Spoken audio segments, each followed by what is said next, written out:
Moïse disait au peuple: Lorsque tu présenteras les prémices de tes récoltes, le prêtre recevra de tes mains la corbeille et la déposera devant l'autel du Seigneur ton Dieu. Tu prononceras ces paroles devant le Seigneur ton Dieu. Mon père était un Araméen nomade qui descendit en Égypte. Il y vécut en immigré avec son petit clan. C'est là qu'il est devenu une grande nation, puissante et nombreuse. Les Égyptiens nous ont maltraités et réduits à la pauvreté. Ils nous ont imposé un dur esclavage. Nous avons crié vers le Seigneur, le Dieu de nos pères. Il a entendu notre voix, il a vu que nous étions dans la misère, la peine et l'oppression. Le Seigneur nous a fait sortir d'Égypte à main forte et à bras étendus par des actions terrifiantes, des signes et des prodiges. Il nous a conduits dans ce lieu et nous a donné ce pays, un pays ruisselant de lait et de miel. Et maintenant voici que j'apporte les prémices des fruits du sol que tu m'as donnés, Seigneur. Ensuite tu les déposeras devant le Seigneur ton Dieu, et tu te prosterneras devant lui. Frère, que dit l'Écriture? Tout près de toi est la parole, elle est dans ta bouche et dans ton cœur. Cette parole, c'est le message de la foi que nous proclamons. En effet, si de ta bouche tu affirmes que Jésus est Seigneur, si dans ton cœur tu crois que Dieu l'a ressuscité d'entre les morts, alors tu seras sauvé. Car c'est avec le cœur que l'on croit pour devenir juste. C'est avec la bouche que l'on affirme sa foi pour parvenir au salut. En effet, l'Écriture dit: « Quiconque met en lui sa foi ne connaîtra pas la honte. » Ainsi, entre les Juifs et les païens, il n'y a pas de différence. Tous ont le même Seigneur, généreux envers tous ceux qui l'invoquent. En effet, quiconque invoquera le nom du Seigneur sera sauvé.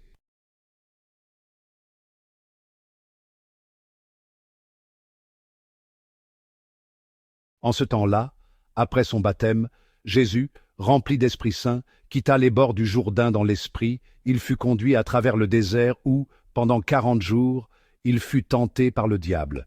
Il ne mangea rien durant ces jours-là, et quand ce temps fut écoulé, il eut faim. Le diable lui dit alors: « Si tu es fils de Dieu, ordonne à cette pierre de devenir du pain. » Jésus répondit: « Il est écrit, l'homme ne vit pas seulement de pain. » Alors le diable l'emmena plus haut, et lui montra en un instant tous les royaumes de la terre. Il lui dit: « Je te donnerai tout ce pouvoir et la gloire de ces royaumes, car cela m'a été remis et je le donne à qui je veux.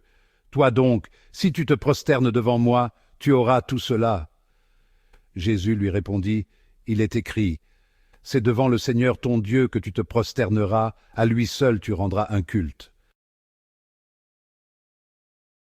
Puis le diable le conduisit à Jérusalem. Il le plaça au sommet du temple et lui dit: « Si tu es fils de Dieu, d'ici jette-toi en bas, car il est écrit, il donnera pour toi à ses anges l'ordre de te garder, et encore, ils te porteront sur leurs mains, de peur que ton pied ne heurte une pierre. » Jésus lui fit cette réponse. Il est dit: « Tu ne mettras pas à l'épreuve le Seigneur ton Dieu. » Ayant ainsi épuisé toutes les formes de tentation, le diable s'éloigna de Jésus jusqu'au moment fixé.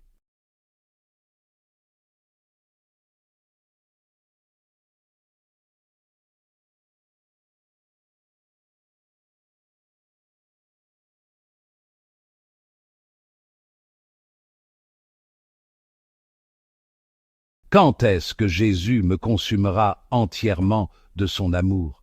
Quand est-ce que je serai pleinement enveloppé par les flammes divines? Quand pourrai-je m'unir étroitement à lui pour chanter un chant nouveau, le chant de la victoire? Quand cette lutte intérieure entre Satan et la pauvre âme, qui désire ardemment être tout entière avec son époux céleste, aura-t-elle une fin? La faiblesse de mon être me fait peur et me donne des sueurs froides. Mais béni soit Dieu le Très-Haut, qui ne m'abandonne jamais complètement entre les mains de la puissance des ténèbres.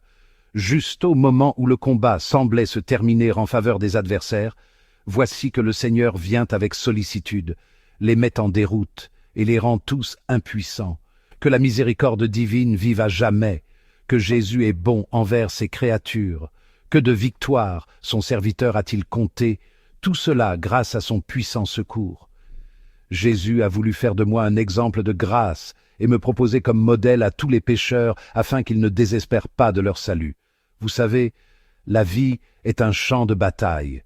Nous sommes constamment tiraillés entre les forces du bien et du mal.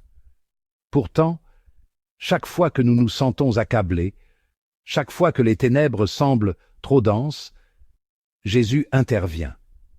Il apporte la lumière là où il n'y en a pas, et la force là où il y a faiblesse.